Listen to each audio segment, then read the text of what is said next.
Hi guys, James at Rampant Lion Reviews again for you today with another beer review. For this one we have a beer that is half Danish, half Swedish, so we're going to head over to Scandinavia once again and we're visiting two of my favourite Scandinavian breweries, I have to say. So for this one, the Swedish part comes from Brewski, who are from Helsingborg in Skåne in the very southern part of Sweden, and Mikkeller, who are from Copenhagen, of course, the famous Danish gypsy brewery. So this one is the Happy Valley Double IPA, which comes in at 7.7%, and they've added some guava to this, so it should be really quite interesting. I don't think I've ever had an IPA that's had guava added to it on its own. I might have, maybe the Garden of Eden from Toil had that as one of the fruits, if I'm remembering rightly, but it should be a really interesting beer. Both very, very good breweries, so we know that we can expect a fairly good quality beer out of this one. So as always, I hope you guys enjoy my take on this beer, and I'm certainly looking forward to trying it. So anyway, as is usual with my reviews then, I'll tell you a little bit about the breweries involved here. If you want to get straight to the tasting, just fast forward. All the usual links are in the description below. That's the brewery websites, the link to my other reviews that I've done both from Brewski and from Mikkeller. No doubt there will be some more in the near future.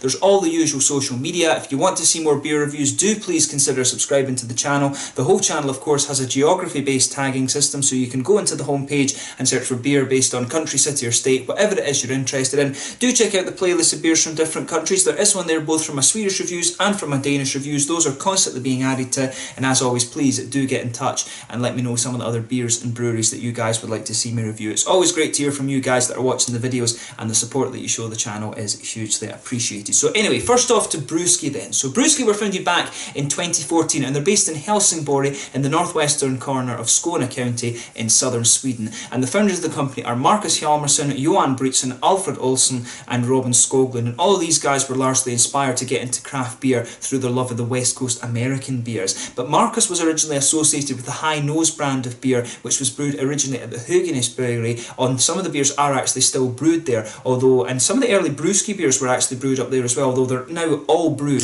at Brewski's own facility, which is in the old rail yard in the southern part of Helsingborg. It's not too far away from the train station actually, but they have a capacity there of well over 100,000 litres per month, and they are always working to expand that actually. In 2016 they started their own beer festival, which is called Brewskival. I wasn't there for the first one, but the first one they had over 40 different brewers there. I was there for 2017 and it was pretty damn good. I don't really remember going home from that, I have to admit, and that was due to a mead from B Nectar Meadery, which that just went down crazy. But they had 70 or 80 different brewers there. It was a really, really damn good day, and I will definitely be going out next year. But they also open up the brewery once a month as well for their bar, which is called Brewski as well. So if you keep up to date with these guys on the Facebook page, you can see all the different beers that they do. They don't get all of them out in Sweden as far as I know because of the Systembolaget laws, but you can get them through places like Kiosk and stuff in Copenhagen, because Denmark of course does have the free market, although the good thing about Systembolaget is that they keep the prices low, which is quite nice. So yeah, have a check out of Brewski. These guys are definitely one of the best breweries that you're going to find, and one of the most consistent breweries that you're going to find in Sweden and Scandinavia more widely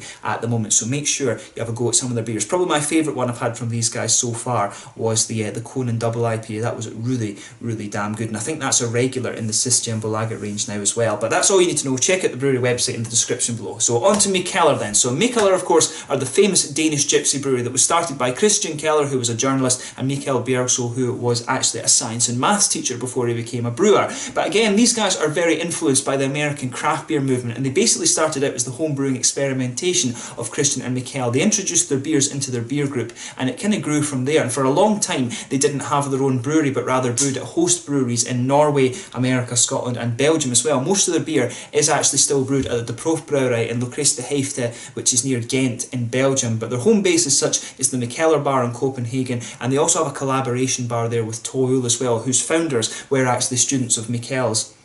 When he was a school teacher, of course, they used to brew together in the kitchens at their school, which is quite interesting. Toil, of course, are doing some really interesting stuff as well. They have their own bar, which is called Bruce as well. But in April 2016, they actually took over AleSmith's former brewery in San Diego, and they brew a lot of beers there as well. And after AleSmith moved to a larger space, of course. And as of 2017 as well, they're actually going to have another brewery in America, which is going to be at Citi Field, home of the New York Mets, actually, in New York City. And they also now have a location in Copenhagen called Baghaven, which is where they brew their experiment, where they kind of experiment with sour beers and stuff like this. I need to go out and check that out sometime the next time I'm over in Copenhagen, because that would be really interesting to see. But they've got a wide variety of bars as well. Just to list a few of these for you, there's one in Barcelona, there's Berlin, Warsaw, Bucharest, Stockholm, Reykjavik, Tórshavn in the Faroe Islands, Tokyo, Seoul, Taipei and Singapore, all out in Asia. They've got various locations in Copenhagen, like I was mentioning, War Pigs, RampantLionReviews, Mikkeller and Friends. There's Baghaven, of course, now as well, and they've also got a few locations in San Diego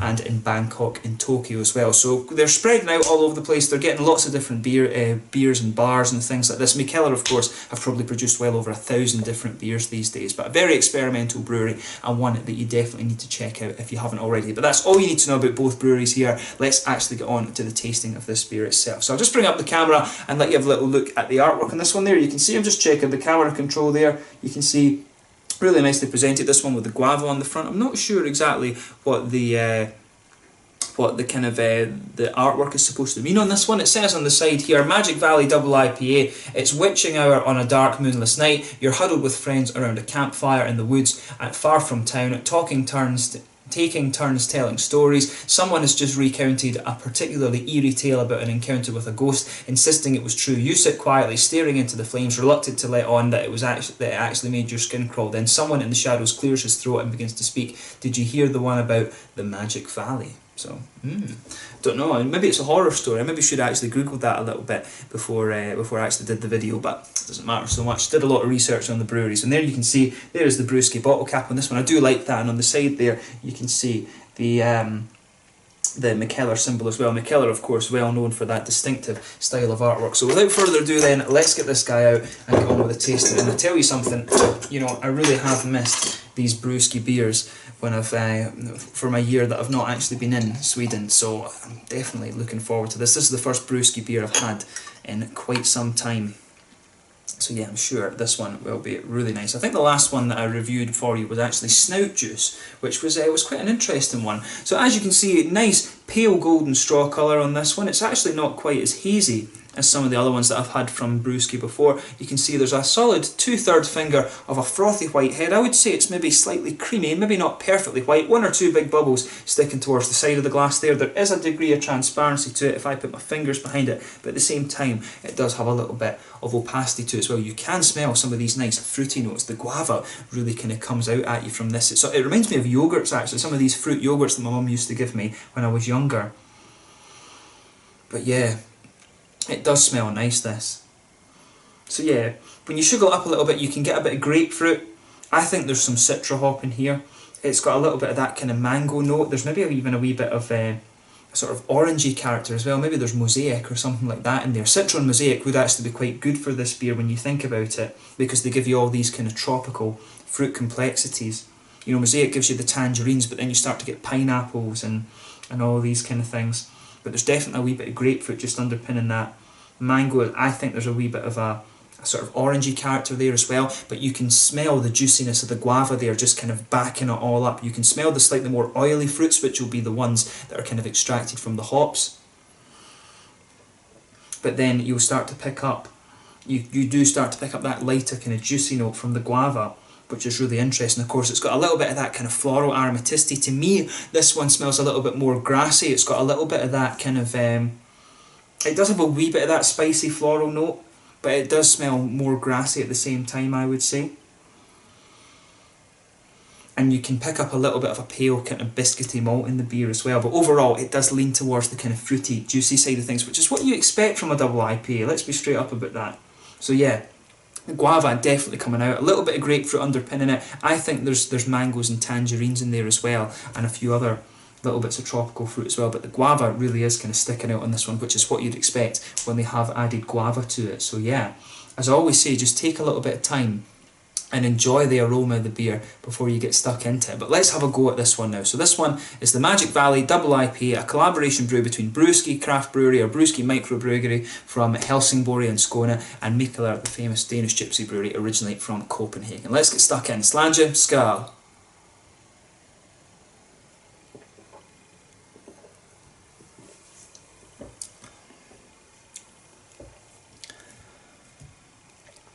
Yeah.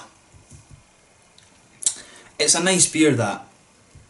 I'll say that straight away about it. It is a nice beer. It does have that kind of typical Brewski feel to it. I love the way that Brewski always get this little bit of a kind of oily quality out of their IPAs. You can really get that in this one.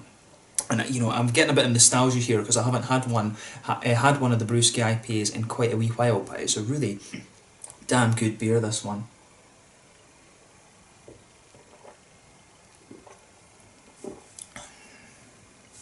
Yeah, I mean, straight up I'll say about this one, is it my favourite one of the IPAs and double IPAs and things that I've had from Brewski? Probably not quite. As I say, Conan double IPA for me is up on a bit of a pedestal. That's probably the best one that I've had from them so far. Is this one good though? Yeah. And I would say it's pretty good at that. So yeah, have a go at this if you get the chance. It's a good beer. It's, in terms of Brewski's beers and in terms of Mikkeller's beers, it's not letting either side down at all.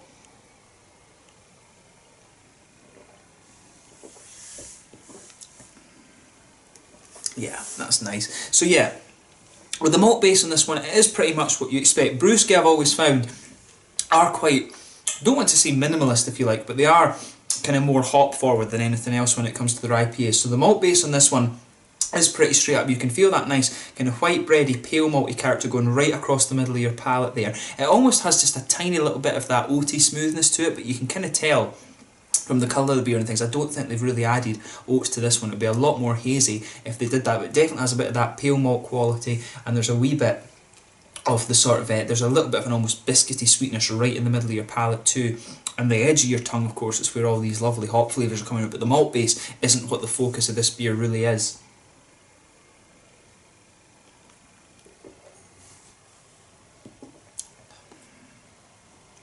But yeah, it's definitely nice. So yeah, back corners of the palate, teeny tiny little bit of earthiness there, but as you come further forward along the sides of the palate, you can really feel, I don't think it's quite piney, I think it's more of a kind of resinous sort of floral, not resinous, sorry, a spicy kind of floral hoppy character that's sitting on the sides of the tongue there. You can feel around the front edges of the tongue, that's where the guava's kind of coming out. The guava has a nice sort of, it's not quite sour if you like, it's not tart or anything like that, but it just has this, it just darkens the flavour slightly. And this is one of the ways you can always tell when fruit's been added to the brew rather than actually being extracted from the hops. It always takes away a little bit of that kind of floral, grassy, bitter component that you get in the beer, but as this beer kind of mellows out a little bit, you do start to feel that pushing its way through, so you've got this nice kind of dank, spicy, floral character sitting underneath the guava, and it just pushes its way out a little bit later on as you go. You've got a little bit of that kind of lighter grassy note coming out of the beer around the front curve of the tongue, and you can feel that nice juicy guava flavour just sitting there as well, which is really good. I mean, behind the front curve of the palate, that's where you get the little oily bubble, and that's what I always say, that's where you always get these fruits that have been extracted from the hops. And you can feel with this one, there's a little bit of grapefruit just underpinning that, and you can feel the mangoes. I do want to say there's a little bit of an orangey kind of tangerine note coming out of this one as well, to be honest.